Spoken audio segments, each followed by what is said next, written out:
Chelsea fans, this is Subhash Yadav. Welcome to my YouTube channel SJFC. So last week we saw Chelsea play Manchester United at Theatre of Dreams, and Chelsea lost to Manchester United by a margin of 2-1. To the people who are viewing this video right now, please subscribe to my channel. It helps me a lot.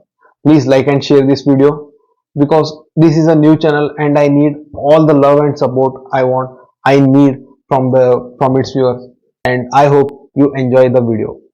It was a very bad game from Chelsea's point of view. We didn't play the way we played against Brighton. It didn't look like we were coming back straight from a victory. It looked like we didn't like that energy. We were playing two games in between the Brighton and Manchester United game. Our players looked so tired. They didn't put any effort. They didn't have any creativity. They lacked finishing. Everything was going bad for Chelsea. And given the state which we are playing as of now, I don't think that in the coming few weeks we won't be able to get those victories we much needed. Because it looks like Chelsea, when playing against bigger teams, we tend to have that motivation to go and beat them. But when we are playing against lesser teams or weaker teams or teams which are on the same level as us, we lack that motivation, we lack that desire, that hunger to go ahead and close them or to go ahead and beat them, and that the other teams make use of, take advantage of it and beat us instead. So the lineups were pretty simple. I won't go through any lineups and all, but I'll give you the top 5 things which I learned from the Chelsea versus Manchester United match. The first point being Conor Gallagher. Conor Gallagher, right from being sold, uh, I still remember that Conor Gallagher was being mentioned as he's being going to be sold in the summer transfer window, and coming from there to becoming a mainstay in this Chelsea lineup is something which should be praised for Conor Gallagher. Yesterday, Conor Gallagher was not playing, and his absence was evident in our Chelsea lineup because we lacked that desire, we lacked that energy in the midfield. Enzo and Caicedo had such a bad game. It didn't look like we spent 230 million on them. They were so bad.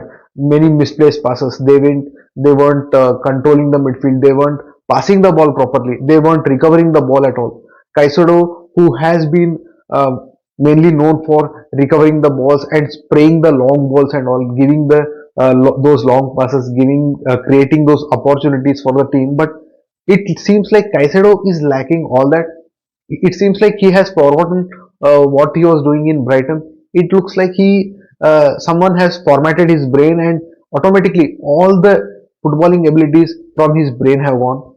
So it was somehow odd performance for Caicedo. In the Brighton game also, it looked like he was invisible. He wasn't there on the pitch, and same thing happened in the Manchester United game. One game he missed, and it looked like we didn't had any midfield at all. We were playing with just defenders and forwards. Second point being Modric, Nicholas Jackson, our attack. We spent millions of dollars on these two players to just bring them. Modric looks like a player. He isn't worth 20 to 30 million as of now. The performances which he is putting, I don't think he is even worth the 20 to 30 million. Modric has a bad first touch. His finishing is awful. He can't control the ball properly.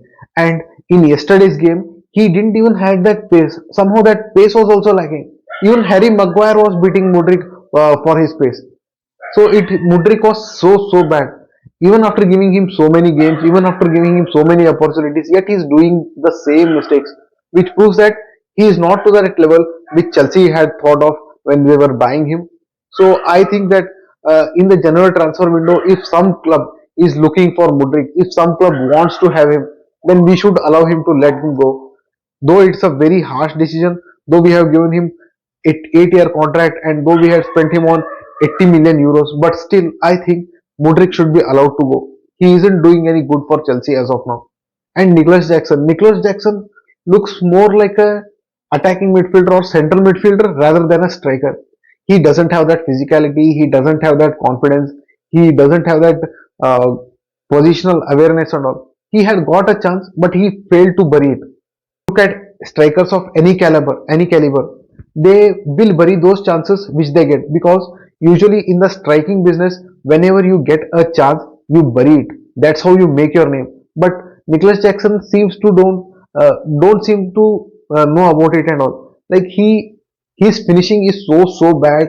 He is so low on confidence that even if we give him an empty goal, and even if we give him an empty goal, he won't be able to score that. That how low he is on confidence. So I think Nicholas Jackson and Modric are not the attackers we were looking for in the summer. And I know Modric, and selling Modric and Nicholas Jackson will be harsh, but we can at least let them go on loan and see how things turn out from him, because maybe this may also be another instance that they are bound by pressure. They have so much pressure on them that they can't perform as they should. So if we let them go on loan, so maybe they can develop their skills and come back. My third point is of leaders in this. We had Thiago Silva as captain. He would have been a very good leader, though he is a leader. But if we put all the pressure on Thiago Silva's shoulder, that is not good. Raheem Sterling is there, Reece James is there, Ben Chilwell is there.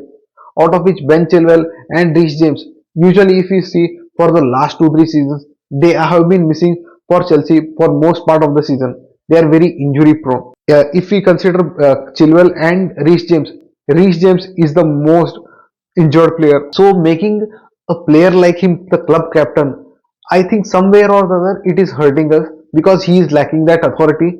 When he himself is not playing that many games, then how could he give confidence to his player? Then how could he uh, get that message through? How could he communicate and uh, put those confidence and give that inspiration to his players? So I think making Reece James as a captain was too early, because he is not ready yet, because he isn't fit yet, because he has been having so many injuries. And even in the yesterday's game, he wasn't missing, because Pochettino gave a very weird explanation saying he is lacking on confidence, so we need to give him time. And then he said immediately he has a pain in the knee, so we are resting him. And then he immediately brings him on for the second half. So all this thing looks like uh, there is something happening in the Chelsea background which we fans aren't knowing. But I think lack of leadership, lack of leaders in this team is hurting as of now, and this poor run is down to that also. Point number four: Pochettino needs time. Though Pochettino at first thought that he'll come straight into the team, he'll implant his principles, and the team will start rolling from the day one. But it isn't happening anyhow. Because this season, I think we should not expect anything special from Chelsea, because the transition we are being in, the philosophies, the tactics which Poch wants to implement in this team, and if it does not only depend on Poch, that if he wants to implement, the team will automatically ingrain it, implement it. It takes time for players to acclimatize to certain tactics, certain strategies, because these aren't very great players, that they will walk into any team and just they'll get accustomed to that team's tactics and principles. So these are young players, these are nursing players. Remember, we don't have any experienced players in our group. That was the main strategy for Todd Bowley while buying players this summer transfer window. If you are 18 and if you are a South American, then surely Chelsea will go and get you. This was our strategy in the summer transfer window, and this has exploded right in our face. We have bought so many dozens of players which aren't even playing right now. Andre Santos, who was touted as one of the brightest prospects, he isn't even getting game time for Nottingham Forest. Is it because he isn't been training well, or Nottingham Forest sees Andre Santos as he is not up to their standards? The one players who are playing in his position at Nottingham Forest are a cut above Andre Santos. Is it Andre Santos' fault or Nottingham Forest's fault? But anyhow, Andre Santos is not getting the game time he requires. Our transfer policy has been a failure. Todd Bowley should accept it. His idea of going for age, youth instead of experience has backfired, and that has led to this dismal era, dismal phase which we are going through. This shocking run of phase is not only down to the players and the manager, but the most part of it is down to Todd Bowley. The fifth point being, everyone is saying when Nkunku will come, he'll automatically transform our team. Our goal conversion will be increased. We need not play Nicholas Jackson then because Nkunku will be playing that position. But I'm not getting that. Nkunku is not a Ronaldo or a Messi that he'll walk into a team and he just starts scoring bangers. He has been coming from a longer injury layoff, so it will take time for him to come back to Chelsea and sit down and acclimatize to these conditions to get to know to the Premier League. Right from day one, we can't expect Nkunku to come and wave his magic wand and make everything better, because though Nkunku is a good player, but he's not that. But he's not at a great player. He's not a very best player. He is a good player. He also has some frailties and faults which need to be polished over time so that he could become a very better player, which he was when he was playing for Leipzig. So I think that uh, people are putting expectations on a player who hasn't even been playing for us now, and when he comes to play on the pitch for us, that burden of expectations will be so high that uh, he'll be crushed by those burdens. He'll be crushed by those expectations. If I'm seeing at Nkunku, I feel a little bit sorry for him because he has not yet been playing, but many fans are hoping on him, are banking on him to come good and do that, wave that magical wand and get Chelsea out of this rut. So I think even Nkunku needs time, and this season I don't think that Nkunku will, even if is given time, he won't be do that great because he also needs time to adjust to this Premier League era. He's coming back from an injury. He's coming back from a very different league, that standard where standards are different, where this league's standards are different, pace is different, the physicality is different. So he needs to adjust to all of that and come and adjust to such a team which is in such a worse position, which is calling out for a striker. So I think Nkunku should also be given time. He should not be put blame for. He should not be made a scapegoat for any of our bad performances if it happens when he comes. And also, we should look for a striker in the January transfer window, at least as a loan signing. Then we can burden that shoulder of attack from Nkunku and all the other attackers.